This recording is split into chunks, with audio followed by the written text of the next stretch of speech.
अस्सलाम वालेकुम नाजरीन। पिछली किस्त के आखिर में आपने देखा कि उस्मान पादरी ग्रेगोर को कह रहा था कि आप तैयारी शुरू कर लें, आप गवर्नर उगातोस की तरफ जाएंगे। यह सुनकर ग्रेगोर हैरान रह गया था।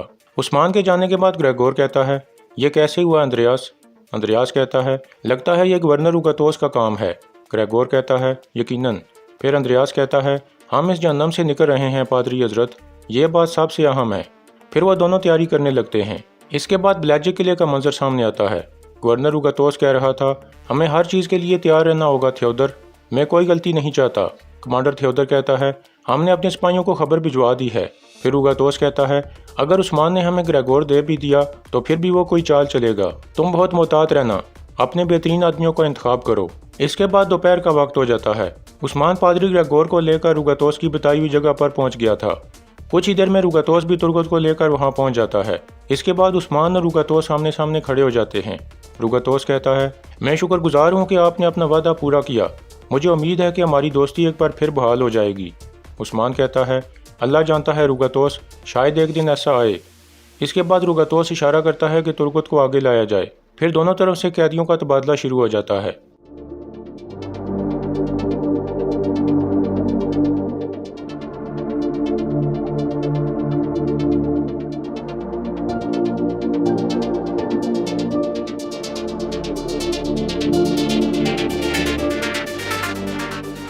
इसके बाद उस्मान कहता है, क्या आप ठीक हैं तुर्गत साहब, चलिए कबीले चलते हैं ताकि कुमराल अब्दाल साहब आपको देख सकें। फिर उस्मान सिपाहियों को कहता है, तुर्गत साहब के लिए घोड़ा तैयार करो। तुर्गत कहता है, शुक्रिया उस्मान साहब, मेरी ज़िंदगी आपकी मकरूज़ है, जीते रहें। यह कहकर तुर्गत घोड़े की तरफ बढ़ता है और फिर सवार होने के बाद कहता है, लेकिन आज के बाद किसी मामले में मुदाखलत ना कीजिएगा, मैं आपसे कोई मदद नहीं चाहता। आपका कबीला आपका और मेरा कबीला मेरा, आपके दुश्मन आपके और मेरे दुश्मन मेरे।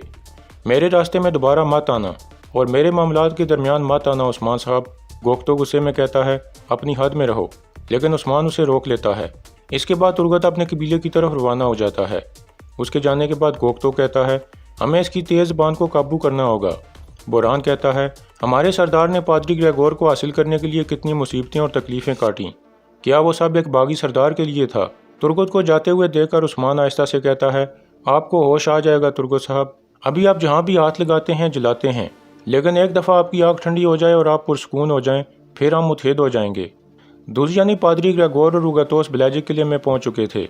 ग्रेगोर कहता है, मोहतरम उगातोस, खुदाबंद आपको सलामत रखे, आपका शुक्रिया कि मैं अब उस्मान साहब का कैदी नहीं रहा। उगातोस कहता है, अब इसके बारे में ना सोचें, आप पहले ही बहुत थके हुए हैं, थोड़ा आराम कर लें, हमारे पास बातचीत के लिए काफ़ी वक्त है।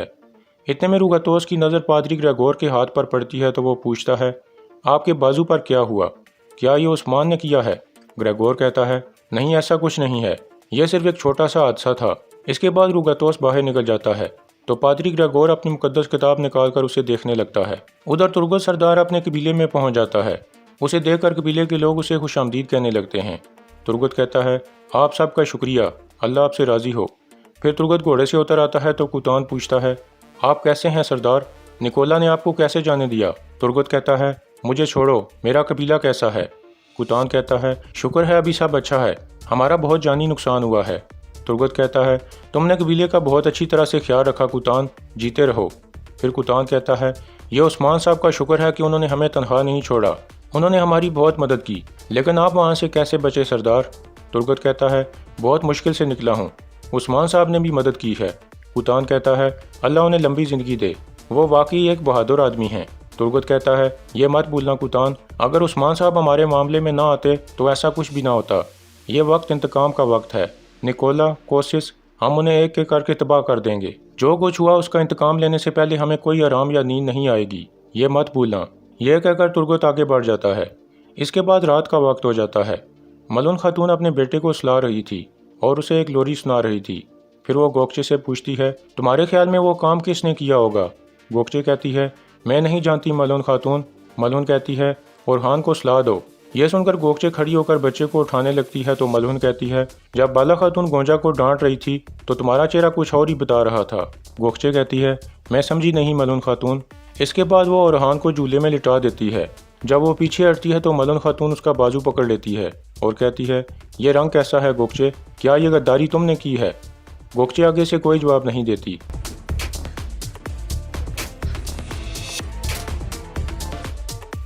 थप्पड़ मारने के बाद मजनून कहती है, तुम कसम खाओ कि दोबारा कभी ऐसा काम नहीं करोगी। तो गोगचे हाँ में सारे ला देती है। फिर मजनून कहती है, अब जाओ, मैं तुम्हारी शक्ल भी नहीं देखना चाहती। यह सुनकर गोगचे बाहर निकल जाती है। इधर मरकजी खेमे में एक जिरगा शुरू हो चुका था। सब लोग आपस में चाय मगुइयाँ कर रहे थे। इतने में उस्मान कहता है, कुछ ही देर में आपको सब समझ आ जाएगी। अगर कोई जानना चाहे तो वो जा सकता है। कुछ देर बाद दरवाज़ा खुलता है और पादरी ग्रेगोर अंदर दाखिल हो जाता है। उसे देखकर उस्मान मुस्कुराने लगता है, जबकि बाकी सब लोग हैरान थे।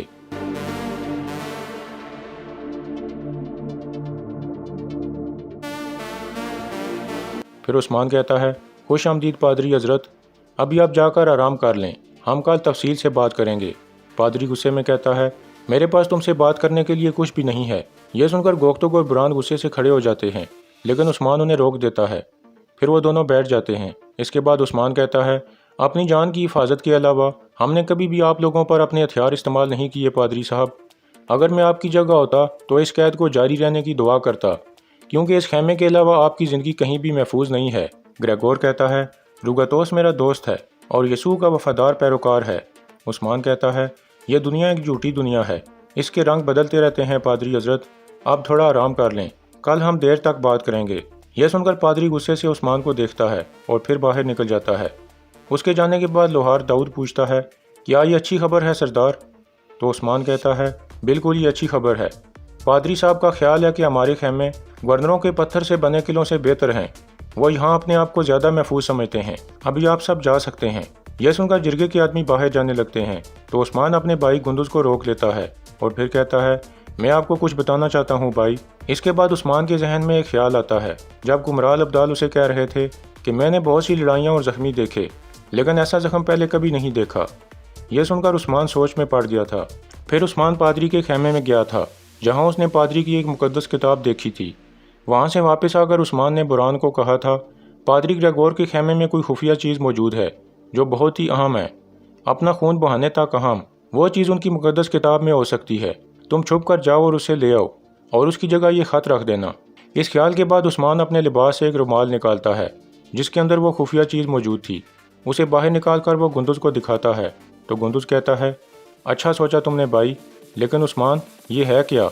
उस्मान कहता है, मैं नहीं जानता भाई, फ़िलहाल मैं नहीं जानता, लेकिन चूँकि उसने इसे अपने जिस्म के अंदर छुपाया हुआ था तो उसे लगता है कि ये इंतहाई अहम है। हमें जल्द ही इसकी अहमियत का पता चल जाएगा। गुंदुज कहता है, उसने इसे अपने जिस्म के अंदर छुपाया, वो भागने के बावजूद भी वापस आ गया। ये यकीनी तौर पर कीमती है उस्मान साहब।